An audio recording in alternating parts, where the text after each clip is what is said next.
Mouton dirigé Congo comme on est Joseph Kabila Kabang, supervisé par Paul Kagame, sous vice-président comme on est Félix Antoine Tshilombo Tshisekedi. Ce sont des aventuriers, par exemple, criminels dans le Nabiso. Autant la soldat Nabiso, Nabiso, journaliste mal à l'aise. Pas un salaire à $40.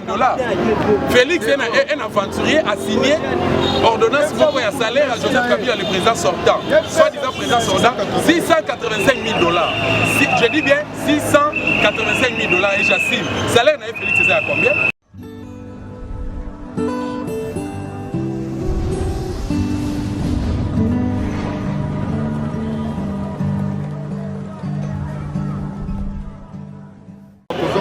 Le 30 juin, pour moi, la fini ça finit le 30 juin. Libération totale pour la bon, et là, on a encore le bas. D'abord, merci beaucoup. Merci.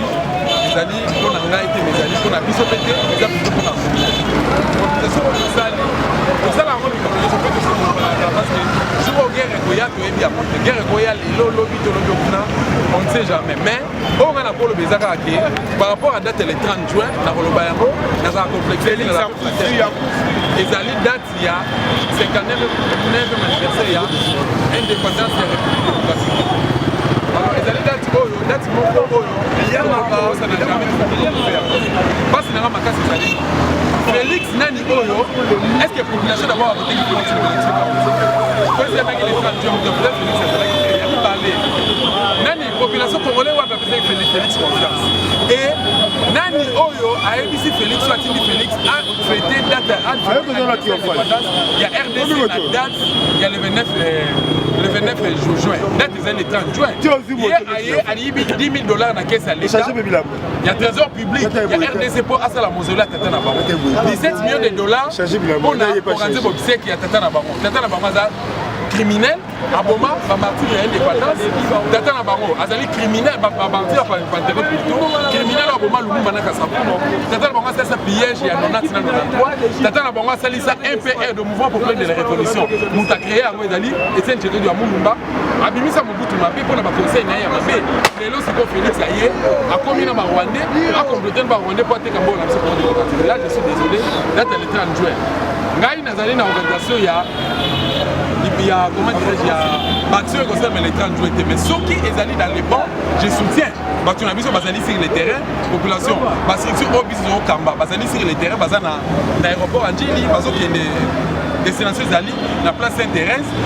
Total échec, il y a une organisation, il y a moi aussi à Félix, soit rwandaise, organisation de Bango Basali, bon, on va prénom, va passer dans Bango Lukuta. Donc, je vous en ai résistance, on a remercié. Hier, on a un partenaire officiel à notre télévision. On a sur la piscine de Moté, on a tiré tout ça, on a Ingeta. On a refait ce plan de Ndeko King, on a total mobilisation. D'ailleurs, pour tout le monde, déjà, on a maté tout le monde. Parce que yo moza kosala ya makasi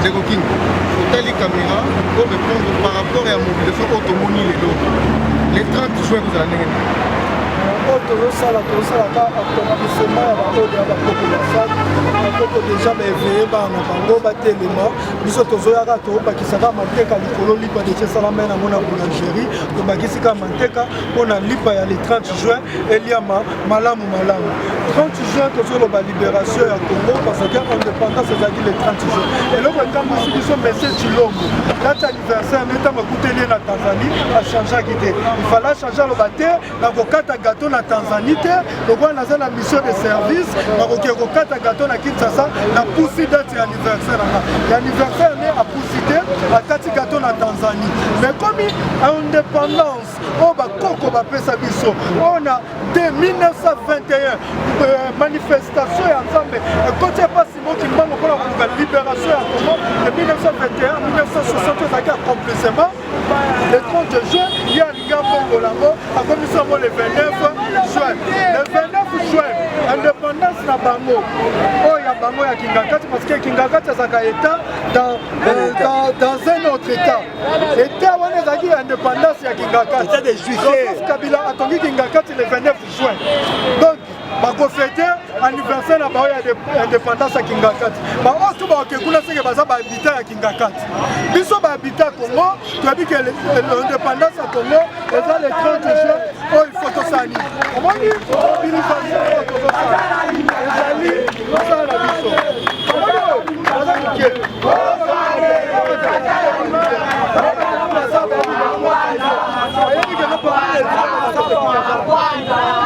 Koko bima, eza likambo ya mateteke, eza likambo ya Congo mobima. Toye lelo, veye batu, tokwaki ba papier, tobisi batu tobima le 30. Mais tobuka eloko ya moto te, toyiba eloko ya moto te, toboma moto te. Soki tobomi moto, pasi ezongi na Congo. Soki toyiba eloko ya moto, pasi ezongi na Congo. Soki bandeko population ba résistance oyo eza na bango, to faire face na za risque pour tokotika.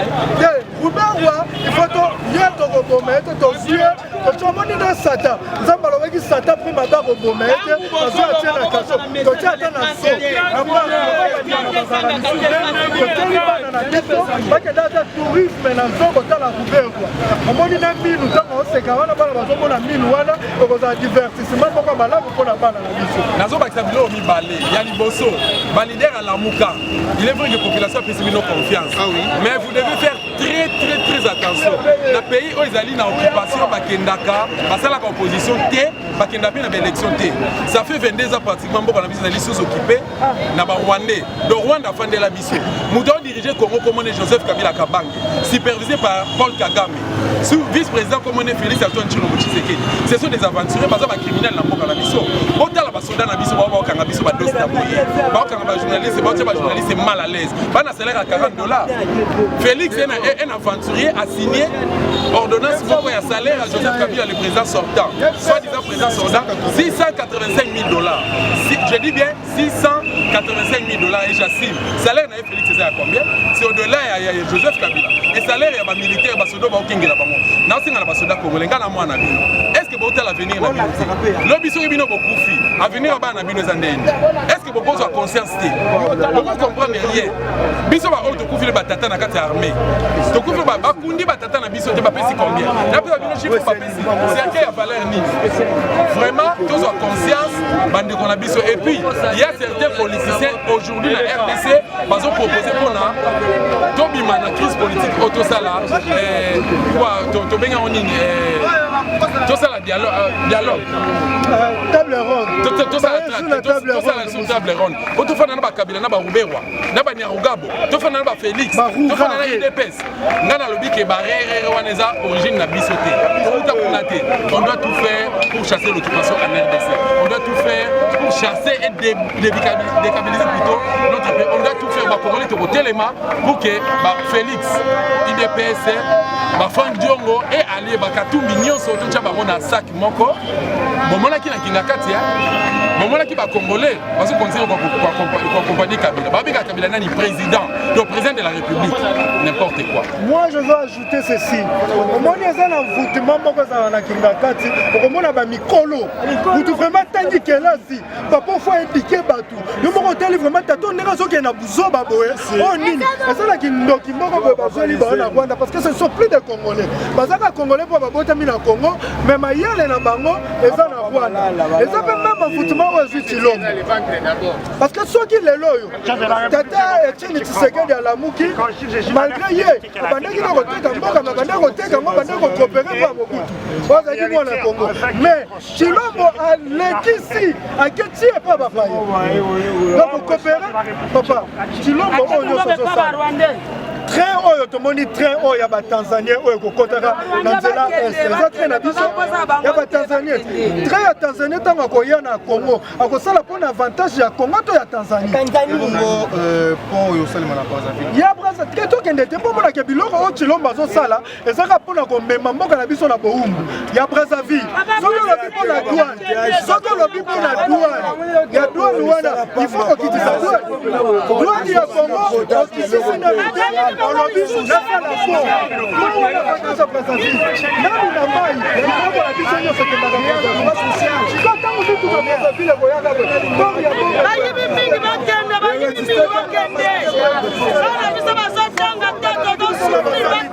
C'est là qui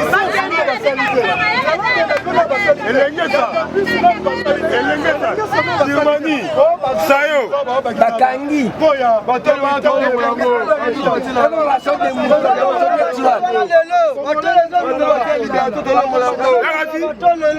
Monsieur Chilombo azaki na plan d'action te ayaki pouvoir azwi baprojet mese kabila akomi otravaille na baprojet mese kabila quelqu'un oyo azozwa l'instruction mpa mese kabila kokumbela biso bakongolais yango wana il faut congolais nyonso ayebake tokobima libanda po tokweyisa d'abord mpaka Benoît parce que Benoît aza mpaka to benge eloko na eloko na kombo nango Benoît aza elenge te yango tobenga mpaka Benoît mpo so otali ate na elongi mokenke le visage peut décrire le cœur de l'homme quand nakotala na elongi ya ndeko Benoît okomona motema na ye mpo na Kongo eza ndenge nini wana nalobi ka totala soki omoni soki aza malamu soki ndeko Benoît mais nakomona te elongi nde toyebi motema nini aza nango na Kongo nakata te par rapport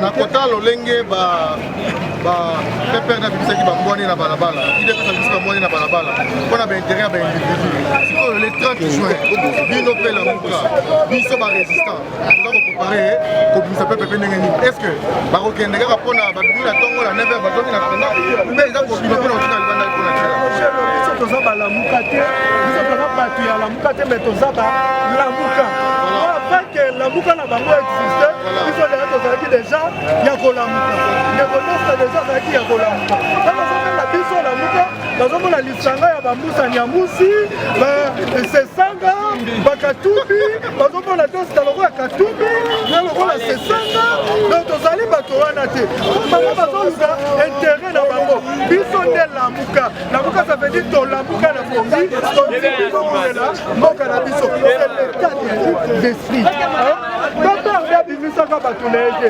Pepper asombaki esprit ya bakongolais bato wana baza bato ya Pepper badebloke mbongo bapesi bakongolais baza na nzala kongolais afandi bayebisi ebima oke 30 juin yaza nzala na suka tokopesa $10 kongolais lokola yebi esika kozwa $10 taseni alandi mwana moto aza moto ayini epesi te mais lokola azomona moto basali nini babeti ye moto ya bato ya moto azoki moto na nini oyo na contrat yo beti moto congolais akomi kobalukela congolais yango tolobi congolais acede lisusu na mbongo te po peperde eza na bato te kende na sendre bato bazalaka lisusu peperde bato deja bakufa elakisike bandaki koya kolanda mbongo kende mpe na UDPS oyo toyebaka UDPS base libanda bato bazalaka lisusu bacha bambangu bacha batinda moto oyo nani oyo ya pembe wana ya choko kombone lisusu ezaka nani kabuni bakende na mboka ya bango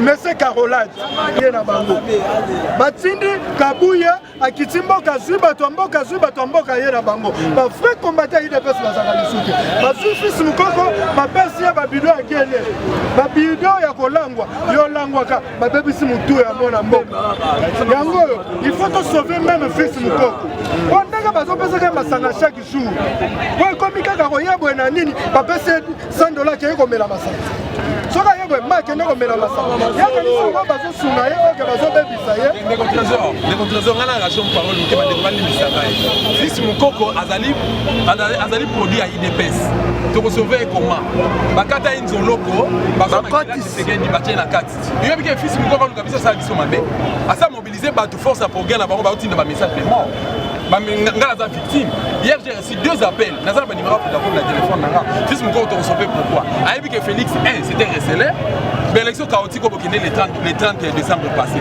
Fayulu nde azalaki élu population azalaki na nsima Fayulu na Genèse tozalaki wana te Félix nde aproposaki asalaki te proposition ya liboso tokende baélection ya mibale banani bakovote bavote Fayulu azwi maloba ya koloba keno le changement RDC aujourd'hui s'appelle Martin Fayulu biso totindaki aloba yango et par la suite aye boye andimi koteka mboka rwandais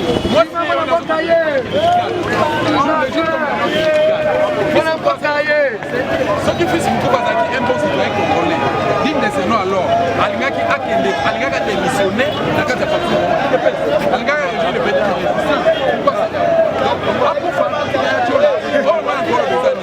nazoka interpellé mpe bacongolais na bajournaliste bao baokesalaka village la professionnel pour faire quoi bandeko wana topekisaka bango bakende na élection te oyo baki piège ezalaki nazwaki déjà l'élection epesi président oyo akote kopesa sikoyo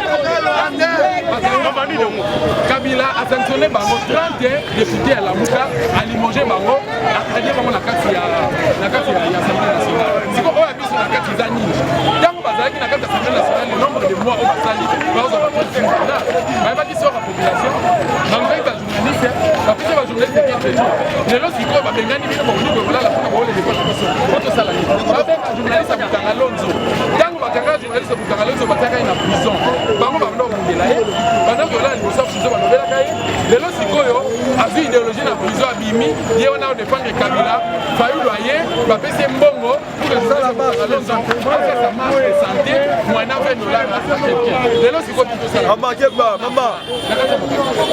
biso tokunda po tolibere mboko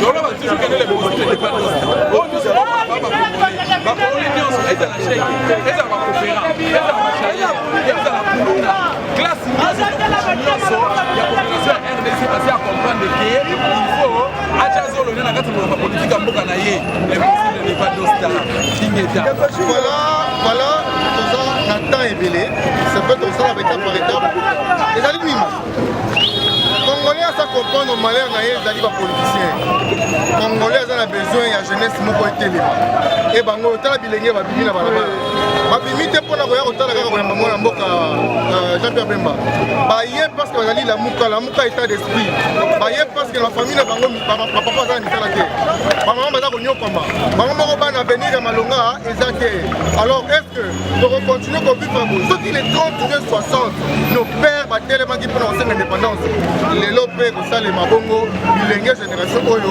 ekotelema le 30 juin mpona kosenga te kozwa liberté na ye na nko mpe koba koconserve yango l'heure est grave fo tolobela yango l'heure est grave esengeli tata mama mwana il y a un génocide eza kosalema na est banilotiki contre bacongolais civilisation eza déjà na guerre ya liboso ya mibale il y a une guerre économico-mondiale qui pèse sur le Congo yo elenge nga elenge totelema le 30 juin ndeko dosi na pesa ndeko nalingaki na bakisa na eloko moko omoni ata nzambe aza biso peuple abimi nzambe ayebisi moi bombamama nanu soki obimi bato oyo bakolemba tala peuple ezotambola na kimia eglize ya bango wana baluki bayibaka mwa moto na biso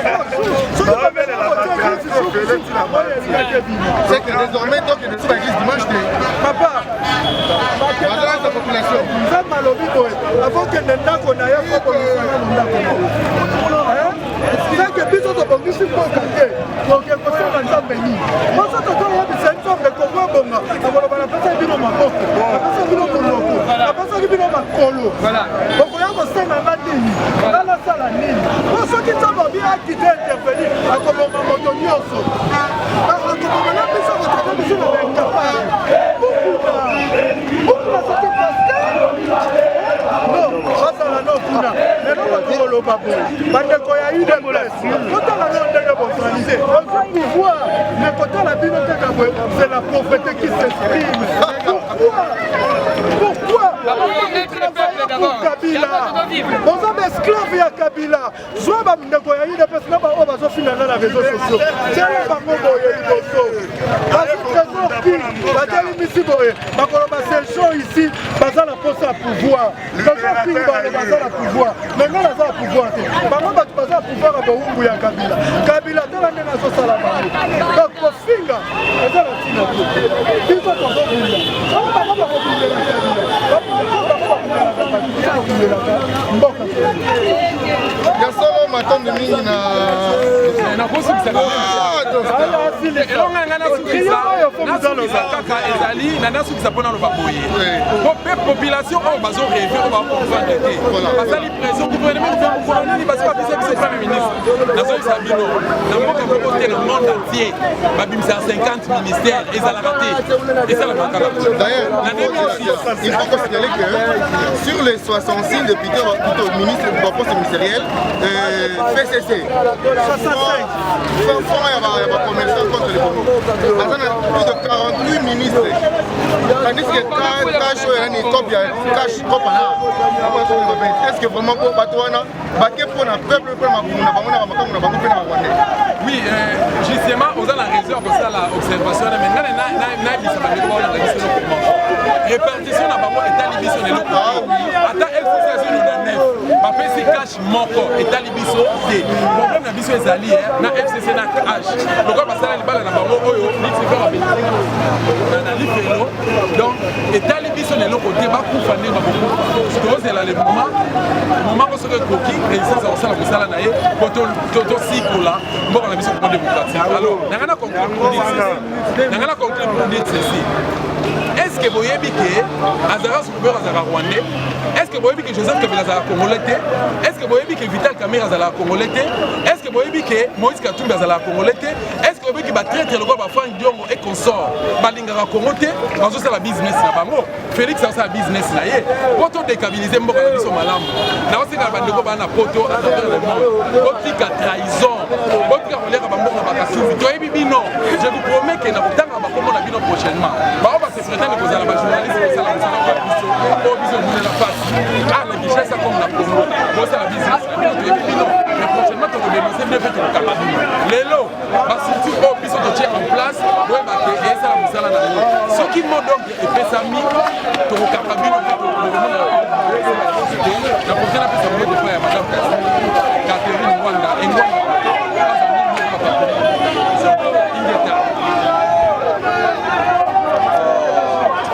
Voilà, merci beaucoup. C'est la première phase. Deuxième phase après, merci la bande de pour la vision. Les lots est dans le 23. Bota la ville. Alors le 30 toujours dans le Lengekani. Ingeta. Peuple Nemo Konzi. Merci beaucoup. Voilà, tu commune à Sainte-Thérèse. Déjà, président Jean-Pierre Bemba Nzela. Tu te précédé pour que tu aies la comment terrain Zaleli Negodosta Bissor les grands résistants tu qui plein tu sous plein les sous ceux qui sont plein les 30 je peux répondre positivement à l'appel au Tosali Tongo midi Moïboutou pourquoi et que souka n'engeni bongal ngana recadrer encore une fois les candidats les 30 jours bateau ba initier activité à le 30 juin ce qui peut soulèvement populaire ce qui peut remettre fin au pouvoir il y a Bukanga Lonzo to pe ba imposter na mboka na biso donc Félix et consort ba préparer population bien té population a mal préparé parce que soulèvement populaire bo sala ngo kaka boité et ça slogan té et ça té que no bolal bola ngo sala soulèvement populaire ba policier na biso baza pe na consigne té bazo ko obéir toujours na ba ordre mal donné ya ba konzi na bango mukonzi na bango na ni Joseph Kabila sali congolais té aza na mission ya kotikalaka éternellement na bokonzi lokazo diriger mboka lelo supervisé par Paul Kagame na mwana bitina na bango Félix et c'est dans cette optique là que ngala zo senga soki bandeko ba initiaki soulèvement populaire pour le 30 juin soki bazo tenir nango ezelo kwa malamu ezelo kwa mabete ngala zalanga mopanzi sango na ye na constater na kosala papier nanga ya commentaire papier de réflexion nanga autrement dit papier de fond na sali commentaire nanga et puis ça passe en dehors de ça nazana batu oyanga ba obandima idéologie nanga ya résistance baza pe na kati masolo lelo et puis les 30 jours de monique no sérieux zali to robimisa bango pe ba kosala musalo ba kosala mais seulement que il faut qu'il y ait du sérieux et surtout pour la présence à Bemba lelo retourner na Congo aya na discours ya opposition té lelo peuple congolais a besoin koyoka opposant té que non aye na seule opposition républicaine na ina réconcilier Fayulu na Félix na Kabila na ye poto luka de kimieza na mboka machin non soko ye o adhérer na résistance lokola Fayulu président Eli soko ye o ya na discours ya kobunda pona ko libérer mboko Congo démocratique o Kabila fandela ngo boye batindaka Félix moi ça Félix ake na Rwanda zuba orphelin moi ça Félix ake azuba pasteur ba venturer ba mukuna ba que ça la prière na salle des martyrs o ti siko to komi 14 salle des martyrs bazaka 7 personnes donc mukuna moi ça Félix Kabina Félix dozela ami dana na Kamerhe bakota et puis na ba donc au moins na batuma balinga Congo n'importe quoi. Merci beaucoup. Merci mon Amboka Dosta. Trésor King. Deux alliés moi na banfumu. Deux alliés porte-parole itinéraire. Ya Bokoko. Ya Bokoko na biso. Ya révolution ya Fumu Kimbangu le 30 juin. Toi les gens s'intéressent à la plein en toi outil aéroport. Et si population répondre positivement à l'appel Oyo, tout ça là qui de partout pour que les jeunes ya Kisasa ya Congo de partout bako se déchaîner en termes de révolutionner mental na bango pour na koloba non occupation et pour na resenga un soulèvement mental et populaire pour que souffrance à peuple les va faire nango au kolobanine pour le 30 juin. Ngala koloba omoni soki moto azana crampe azela te crampe si le bongo banda ko tambola. Tango tozo tambola crampe pe sala nini ezosila. Ezali eloko moko pona ko benga lisusu kombo ya soulèvement populaire ngala lobaka ngo eza anti-valeur te. Soki ezaki anti-valeur mais ngaki eza article 64 ya constitution na biso te. Lelo ezala policier soki akuti mwasi ne na balabala na bana na balabala ekote ya ye ataka bila peso ordre ke no roboma soki akuti mwasi na ye na bana na ye mwana ne azosenga ntango fele mwasi ne azosenga nzale sila policier akobeta masasi te. Ngai personnellement naza ko interpeller ou les tozela ndenge ndeko Dosta lobi to préparer ba policier mais nazosenga nde basi po ba mama bango bato babotaka biso ba mama bango bato baboti génération o basi ya ba policier basi ya ba pem basi ya ba moura ba préparer mibali na bango donc bazela te bazwa mot d'ordre pa ba konzi bazwa mot d'ordre à partir ya ba chambre na 4 heures papa ngana kobima bala pe ba kosala nini ba kobima po bango bazolo ba ke baza politique lelo tozana Dosta mwana soldat papa zalaki ya politique Dosta za politique te soki bango batata balobi baza ba politique bana na bango baza na kati ya politique po fo batanga kelasi ofele basi na bango baza na kati ya politique po bakenda lisu wenze na kitunga te ekoma sachet. Donc ngai nazoloba kaka boye mpe nazozongela kaka boye ngai na konzima te na ndambo ya histoire na yebi ya origine na biso le 2 juillet nazongela yango lisu célébration ya mama Kipavita to vivre yango na boumbu to vivre yango bato bazokufa tangu mama Kipavita ye moto anosaki arrivé ya Simon Kimbangu tana kolinga te etake congolais etake mwana Kimbangu na 2021 oyo tokofete siècle ya envoyé ya nzambe oyo eza papa Simon Kimbangu envoyé ya nani ya nzamba mpungu envoyé ya ba vulusi oyo eza papa Kimbangu to fete yango na santa wana na boumbu ndenge nayebisaka toujours ba congolais lisolo oyo babeta na bible accomplissement yango eza na Congo bayebisi babaki na bible ni bana Israël bautaki boumbu na Egypte mais lokola bareconnaîtra banzambe na bango te bakendaki boumbu na bamboko eza penepene eza ndenge moko nzambe mundela yaki amemi yango mabe nzambe asisite Kimbangu po azongisa biso lokola to reconnaîtra kite o Kimbangu ayela biso yango toke suna boumbu na Rwanda toke na boumbu na Uganda sikoyo il faut to reconnaître tolongwa na boumbu wana boumbu wana tolongoli mboko sous occupation eza ba deuxième esclavage o bana Israël basalaka na Babylone ba Perse banini yango biso tosala nini tosala po Israël eza Congo mboka yango o balobaki yango Congo mboko etondo nkita donc tosangisa ba effort na biso congolais sangisa ba effort soki les 30 batu bakobima ndeko Dosta lobi soulèvement simbi les 30 te mais ça déjà crampe ezosani ezolongwa soki koya kosimba ti ba les 4 tous les deux mama Kipavita la gizi mpole soulèvement simbi tokobeta maboko. Question moko pour la sa curiosité. Bozo reprocher Félix nini? Nazo reprocher Félix Boye. Alaka ki biso 100 jours alobaki na ko investir na jeunesse. Yo zelenge to ebite lo ni na sali la jeunesse. Non, reprocher Félix Boye. Dans le discours, l'échangeur, à lobby constat et santé, c'est médiocre. Les lois ont habité et évolué, tout ça est médiocre. Plus que médiocre. Nous avons reproché Félix Boye.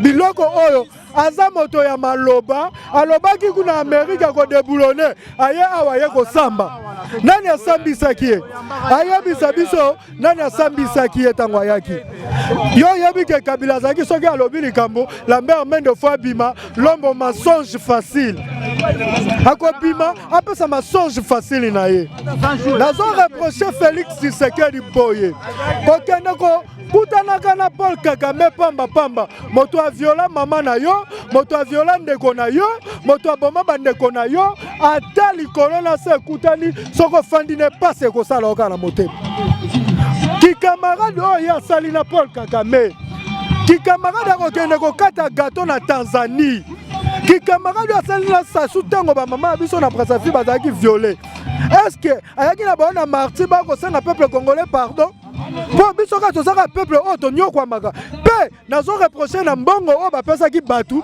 pour ba pesa batu ide pesa ba betela Kagame maboko on peut pas accepter ça.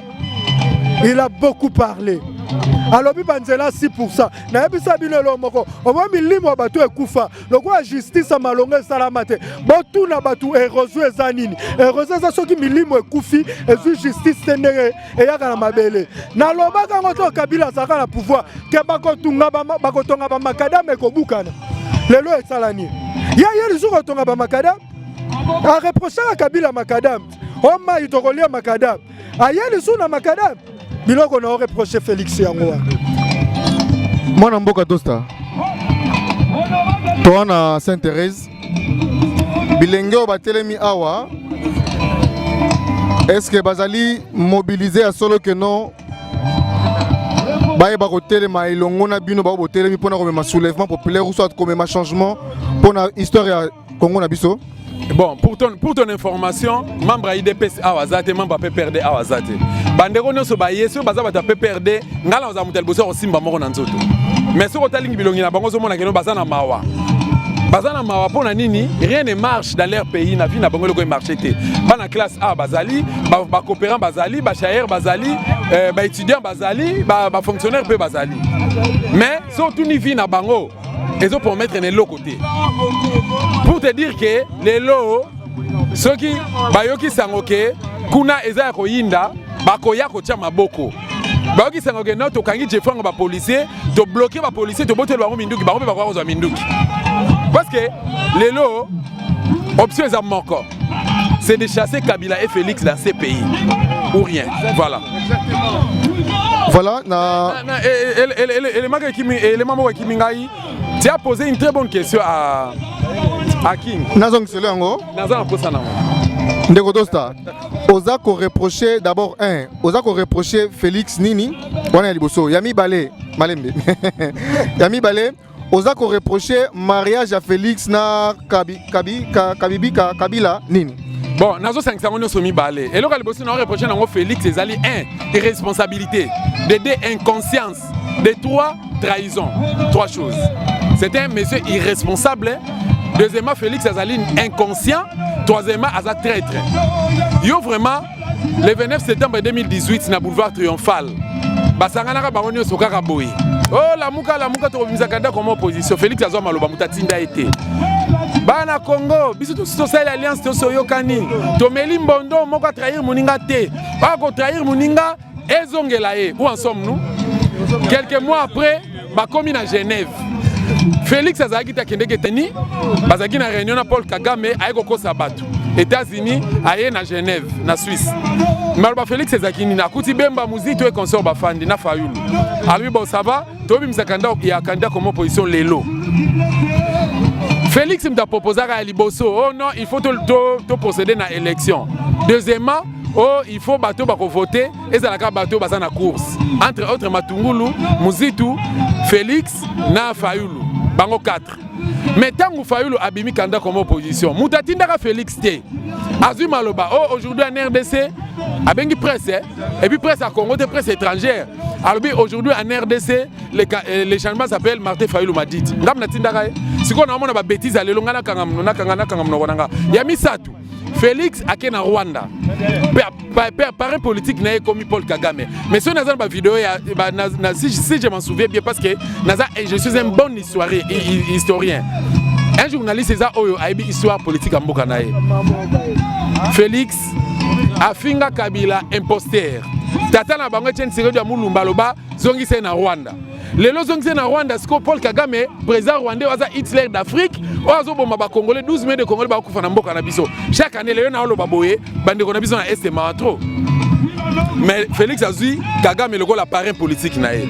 Donc to bete la Félix maboko. Ya misatu moi si a Félix Denise Nyakero ake na famille na Rwanda.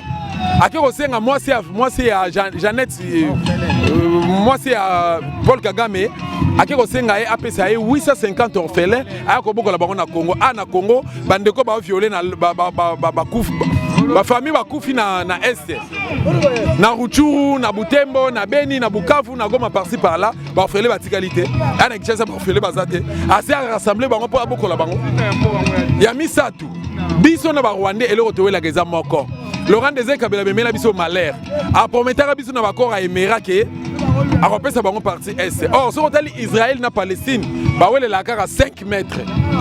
Israël na Palestine 5 mètres alors guerre rwandaise guerre civile ba tu bazo kufa chaque jour.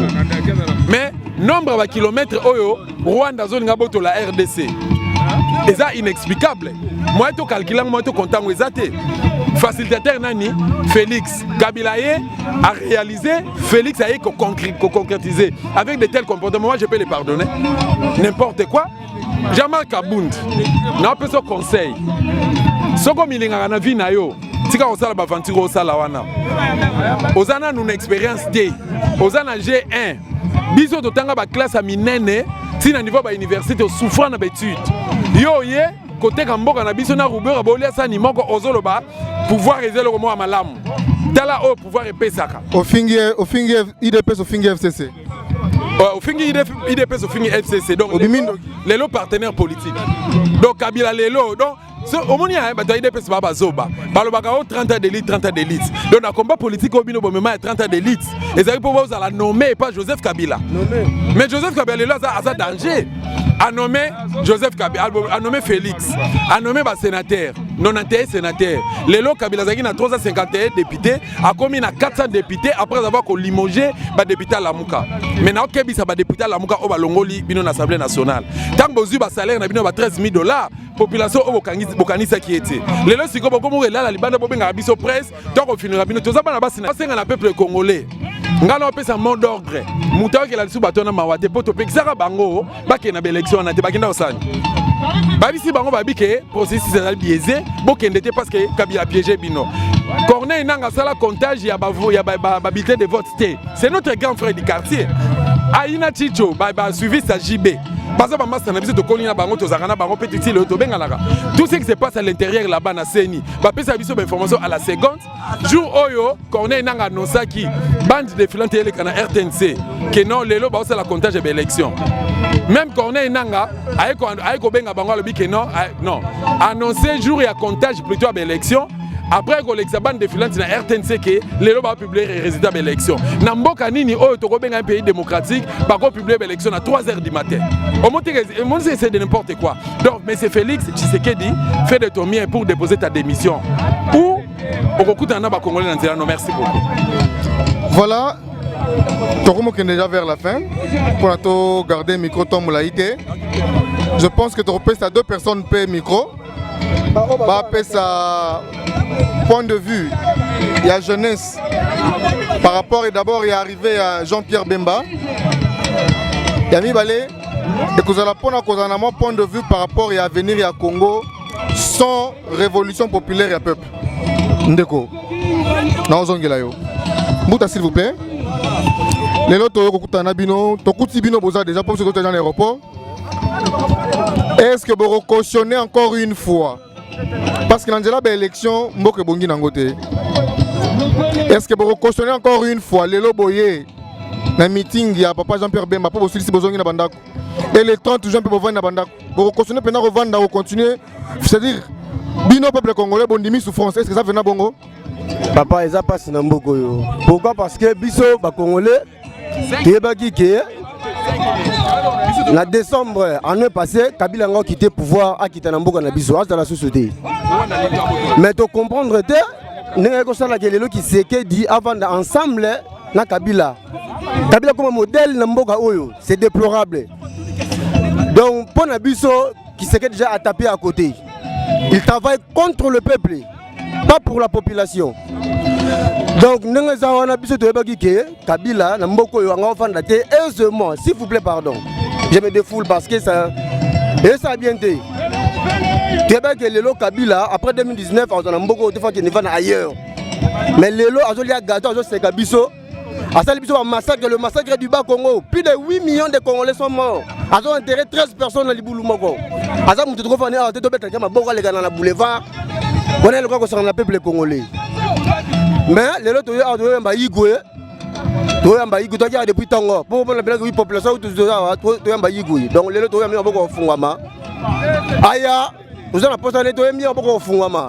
Oh, toi, le besoin de tout ça, tout ça, Bazadep, comment il y a la munga quoi donc tout ça c'est la pépère après ça biso moi mamosuka po to baé trop c'est trop le 30 juin non mais le 30 juin bah ça me ndenge na bango parce qu'il y a rien ne marche parce que ton vote qui muto to vote qui abimité oh abimisi donc na mboka oyo oh to vote ka bimarate le 30 juin comme bamoni ki bazana part na bomba ka bula gâteau na part na bomba que ça là et balobi bazo bongama le 29 ba fêter le 30 juin bango na Kingakati le 29 date indépendance longo le 30 juin ba fêter ngo ya malona le 29 juin na Kingakati mais non bino peuple pourquoi bozo ko comprendre te bozo télémater pourquoi la muka na ba leader na e Nanzela Martin Fayulu ba lancer message le 30 juin population e mana balabala bino ba jeune bolobi nini. Non mais Martin Fayulu, Jean-Pierre Bemba, Baza, Batumoko Oyo, Bazo travailler pour la population. Baza Bana Mboka Baebi, les peuples qui souffrir. Les lots, ceux qui Martin Fayulu, Jean-Pierre Bemba le biquet, marche. Tout ça, non, ils ont pour la bangote, ils ont pour la bisoté, ils ont pour la bisona à venir, il s'agit de ça la marche, nous sommes là, nous sommes des combattants. Rendez-vous le 30 juin. Merci. Igwe Jean-Pierre Bemba. Papa, oza papa na bana no swazali il veut tout monde za babilenge. On veut lancer un message ni na jeunesse na o Italie à venir ya mboka. Na o itikali. Merci mingi. Toza ko pesa message moko boye. Na bano ya biso toboti bafungola miso. Bangonde à venir ya lobby.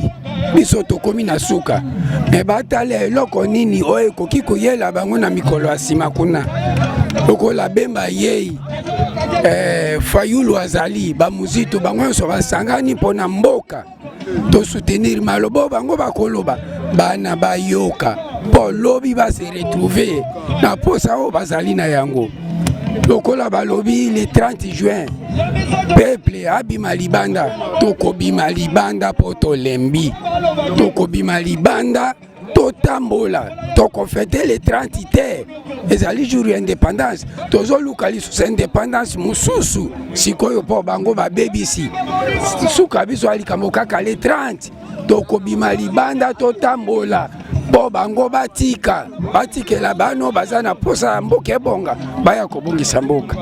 Merci papa. Ok, merci. Voilà, tokomi na suka Trésor King Yozali Fumu. Dernier mot par rapport à deuxième épisode d'Otozanango parce que journée eza moulayi et te continuer pour ça dernier mot.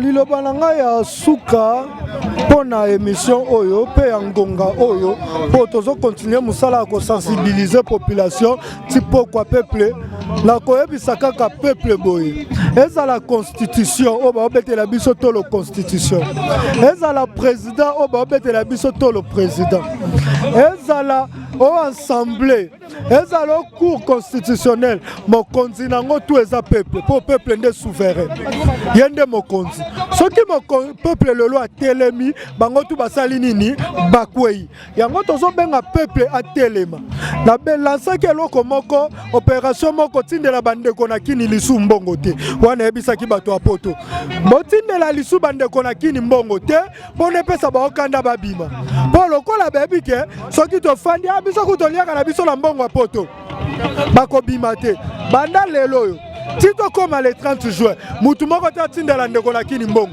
biso nyonso fo tolia mbongo ya mboka na biso mpe en plus tokóma mpe tofandi bobengi ndeko na poto kende kozomwa $1000 na agence parce que tokoki kokóma bawumbu te mboka nini oyo soki mutu akeka ya Brazzaville ya Pambawa bokomi kosenge mbongo soki akeka Kangolawa République centrafricaine famille mobimba alors yaya kutu mama leki awa beli kutu mwana awa sumbi mwana awa saliboye awa kutu mwana saliboye ça veut dire que mboka eza vraiment na libanga liboso ya pine moye roule eza te mpe libanga ngo eza nini kabila na bakolite na ye chauffeur bozwi bote Félix mutu asimbi na bato ne libanga baye kotia yango na pine azokosa biso ke mutuka ezokende te mais biso toyebi ke mutuka ezokende te mpo ye na bato ne bazwi libanga batiango wapi na pine ntango tozoya tolongola libanga